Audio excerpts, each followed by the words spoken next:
एक गांव में रमेश और सुरेश नाम के पड़ोसी रहते थे। रमेश बहुत ही अमीर था और लालची खंजूस भी था। वह घर में ठीक से खाना नहीं खाता था और दूसरों को भी पेट भर के खाना खाने नहीं देता था। उसी कारण से उसके बच्चे और बीवी बहुत ही परेशान थे। सुरेश गरीब होकर भी उसके बीवी और बेटे के साथ जो था उसे में बहुत खुशी में रहता था। सुरेश को खुश देखकर रमेश को बहुत परेशानी होती थी। मेरे पास इतने पैसे हैं, उसके पास कुछ भी नहीं, फिर भी वो इतने खुशी से कैसे रह रहा है। वो मन ही यूं सोचता था। रमेश और सुरेश के घर के बीच एक छोटी सी दीवार थी। दीवार के ऊपर से गौरी और सुबना कभी कभी बात भी कर लिया करते थे। सुबना जब भी कोई मिठाई बनाती थी या फिर चिकन मटन जैसे सब्जी बनाती थी, उसकी महक से बंटी और बबली उसकी माँ से, माँ हम अमीर है ना, फिर भी हमारे घर में कभी चिकन क्यों नहीं बनाते। छोटू की माँ उसको रोज कोई मिठाई बना कर देती है, आप क्यों नहीं बनाते।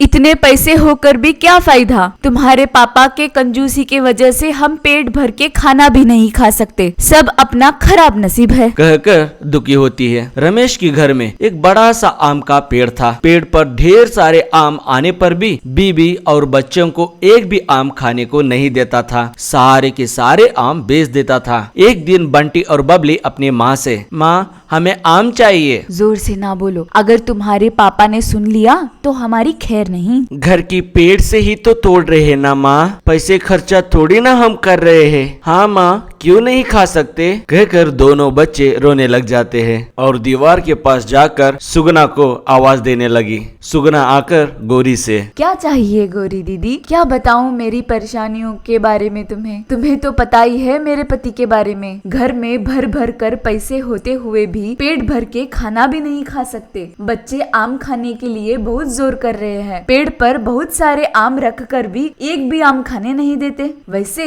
तुम्हारे घर के कुएं की तरफ पेड़ की आम की एक डाली है ना, छोटू को कहकर 4 आम लेकर आओ ना, मैं इसे छुपा के रखूंगी। बाप रे, आपके पेड़ को हाथ लगाया तो बहुत बड़ी दिक्कत हो जाएगी। अगर आपके पति को पता चला तो हमें जीने नहीं देंगे। दीदी ऐसा मत बोलो सुबना, उनको पता नहीं चलेगा, यह मेरी जिम्मेदारी है। तब छोटू पेड़ की डाली के ऊपर चढ़कर 4 आम लेकर आता है। सुबना ने आम गौरी को दे दिए। अगले दिन रमेश को उसके पेड़ में से 4 आम गायब थे। समझ लिया पेड़ की डाली सुरेश के घर की तरफ थी, इसलिए सुरेश को आम का हिसाब देना होगा, ऐसा पंचायत में दावा किया। सुबना ने सुरेश को जो हुआ था सब बता दिया। पंचायत के बड़ों ने सुरेश को खबर किया। सुरेश आते ही वो लोग रमेश से, देखिए तुम लोग दोनों पड़ोसी हो, तुम्हारी आम की डाली उसके घर के पास तक जाती है, उसका कचरा रोज खुद साफ करता है, ऐसे तो कुछ आम तुम उसको देना चाहिए। 4 आम के लिए तुम बात पंचायत तक लेकर आओगे, हमें कुछ काम नहीं है ऐसा सोचा है क्या, जाओ यहाँ से। क्या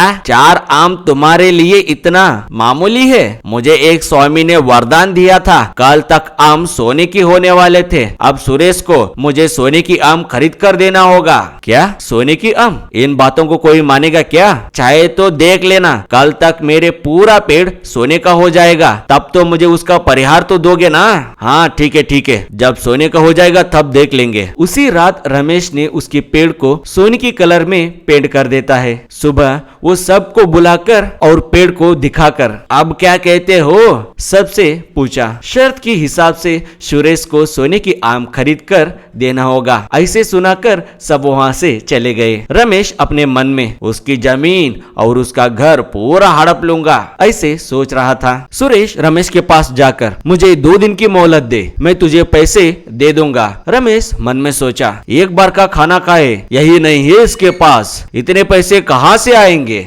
जरूर इसे कोई खजाना मिला होगा और उसको मैं आज ढूंढ कर रहूंगा, सोचा। और अगले दिन सुबह सुरेश और सुगना कुएं के पास आकर बात कर रहे थे। रमेश दीवार के पास चुपकर उनकी बातें सुन रहा था। सुगना रमेश से, क्या हुआ जी, स्वामी जी ने दिया हुआ वरदान पूरा हो गया, ये कुआं और कुएं के पानी सब कुछ सोने का हो गया है, इसके 4 ईंट रमेश के मुंह के ऊपर मार दो, बचे हुए हमारे पूरी जिंदगी के लिए काफी है। रमेश इन बातों को सुनकर ईर्ष्या से जलने लगा। रमेश रात होते ही कुएं में छलांग लगा दिया। उसकी आवाज से सारे लोग कुएं के पास आ गए। रमेश को तैरना नहीं आता था। कुएं में रहने वाले मेंढक और बिच्छू रमेश को काटने लगे। वह दर्द के मारे चिल्लाने लगा, बचाओ बचाओ, मुझे बचाओ। उसको सारे लोग मिलकर कुएं से बाहर निकाला। रमेश बाहर आते ही, कुएं में सोना है ऐसा भरोसा देकर मुझे धोखा देगा तू? अगर तेरा आम का पेड़ सोने का हो सकता है